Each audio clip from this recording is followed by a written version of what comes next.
Hi, this is Parul Garg, co-owner of PracticeForces. To all my physician friends and healthcare heroes, we really want to appreciate your help that you are giving to all of us in this tough time. While you're helping us here from PracticeForces headquarters, we also want to extend some help to you. Help in a very important topic, compliance. Here to cover the topic today, we have Michael McCoy with us from HITECH Associates. We have partnered with HITECH Associates for last 7-8 years, and Mike is here to share some important data with us.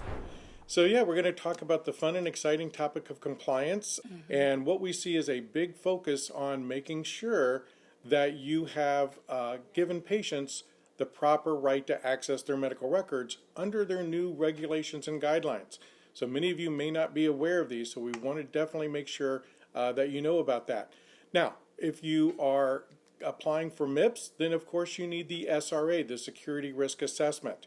And the Security Risk Assessment is extremely important because it's not only a document that we have to show that the government that we did, but it's also putting in the basic protections to make sure that we have in place what we need to do to protect the privacy of our patient records.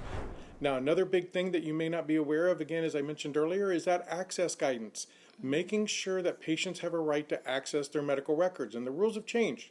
One, I get all the records you have on me, even records from other offices. Also, I have a new fee schedule that the OCR put out that supersedes our state law, and that is $6.50 as a flat fee, or I have to provide a worksheet to the patient showing how I came up with the costs that we came up with, and those costs are limited. So we've actually developed a worksheet that uses average costs that people can apply. This new OCR rule started as of April 5th, 2021. This is the pricing guidelines have actually been in since 2017, but now what you're referring to is another law that they may not be aware of, and that's called information blocking.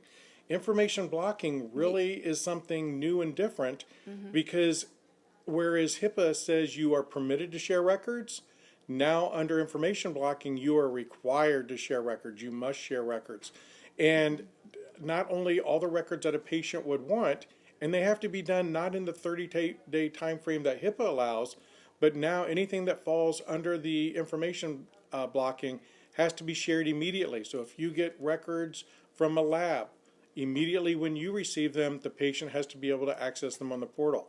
Another big part of this that I think is actually going to cause for more concern is I can be an information blocker if I restrict access from another physician.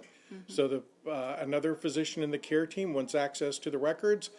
Information blocking says that they get immediate access to those medical records. So by being accused and being found guilty of information blocking, you could lose as a fine all of the Medicare and Medicaid reimbursement you received for the past year. You can go to our website right now, www.HIPAAcompliancekit.com, and we have our information blocking webinar that you can access and find out a little bit more about this.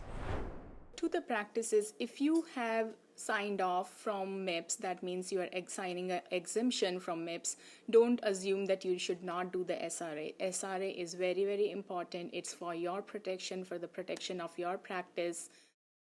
Thank you for attending this. Thank you, Mike. Thank you.